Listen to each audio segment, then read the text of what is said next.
So, good day mga boss. Merong package na galing kay Ioto. So, yan. At projector light mga boss. So, buksan natin. Para makita natin mga boss kung anong klaseng projector light to mga boss. So, okay. So, yan.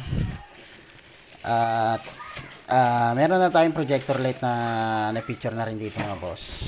Ioto rin yan. Pero ito mas to mga boss. Mas malakas o mas advanced siya mga boss. Compare dun sa una nating projector light na 60 watts mga boss. So ito 75 watts all white mga boss, 2.5. Tapos LED chip upgraded na rin siya. So makikita natin dito mga boss sa pagkakabox niya, talagang quality yung Ioto mga boss, kasi dito pa lang sa packaging o box niya mga boss makikita natin yung quality na pagkakagawa. So yan mga boss, 75 watts flat cut. So yan, flat cut yung pinakailaw niya. Tapos yan yung mga niya mga boss, yung mga page ng Ioto mga boss sa kanilang social media. So yan. Tapos dito makikita natin dito sa side na to, upgraded chip, save energy mga boss, cooling fan. So meron din siyang fan. Tapos longer life mga boss. So tumatagal talaga yung ganitong klaseng projector light. Kasi mga boss, pag once na na-detect niya mga boss yung pagkainit mga boss ng wiring, auto cut siya mga boss. So ganun siya yung pinaka-function niya. So yan, buksan natin ito mga boss.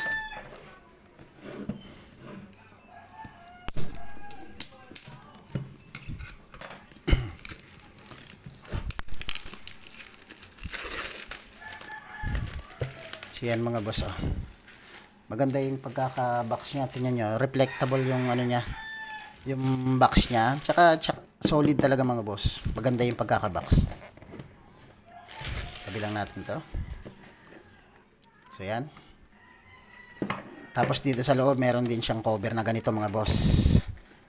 So yung pinaka logo ni Ioto. So yan. Tapos syempre yung pinaka manual niya o yung warranty niya mga boss. So may warranty si Ioto mga boss pag once na nagkaroon ng depekto yung inyong unit. So yan yung warranty card. Tapos yung pinaka instruction niya mga boss kung paano siya wina-wiring mga boss. So yan.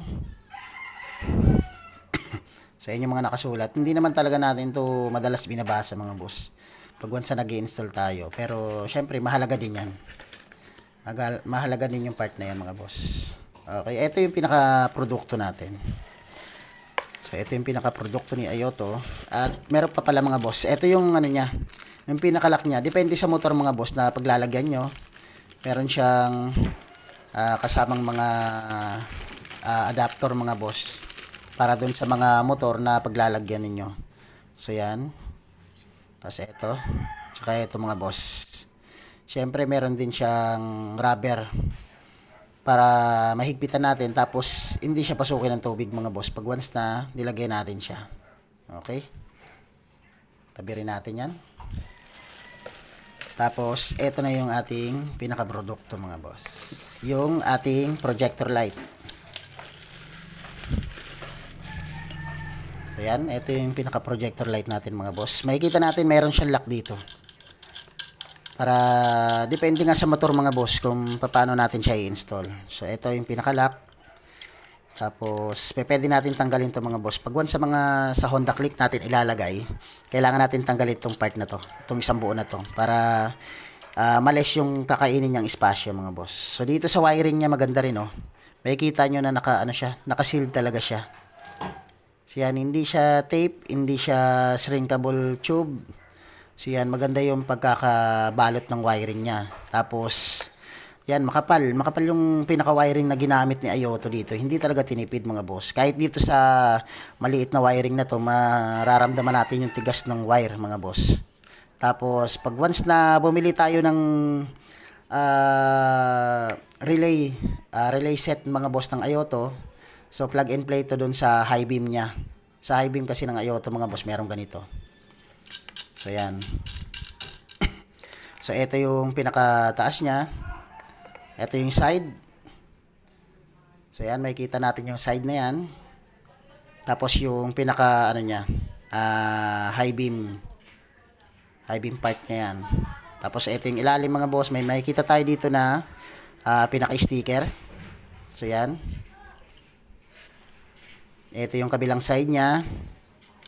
Tapos dito mga boss, ano to? Bakal o aluminum mga boss tong part na to. Ito yung part na to, hanggang taas. Ito lang yung pinaka-plastic niya mga boss. So bakal lahat tong part na to. So metal siya. Tapos tanggalin natin yung pinaka-sticker niya para hindi magasgasan mga boss. Etong sticker na to wag niyo tatanggalin kung hindi niyo muna i-install sa inyong motor mga boss para hindi magasgasan yung ating pinaka-lens. So yan, dito makikita natin sa pinaka-lens niya mga boss, meron siyang Ayoto na logo.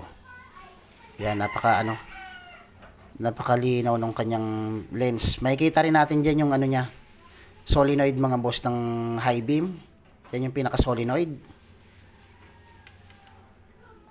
Okay. So talagang ano siya mga boss, quality product talaga ng Ayoto. Kung gusto niyo yung ganitong klaseng produkto mga boss sa inyong motor, click nyo lang yung ating yellow basket para ma-check out nyo na yan. Okay, tapos sunod na ating video, i-test natin yung ating liwanag na itong mga boss, 675 watts ng Ayoto Violet mga boss.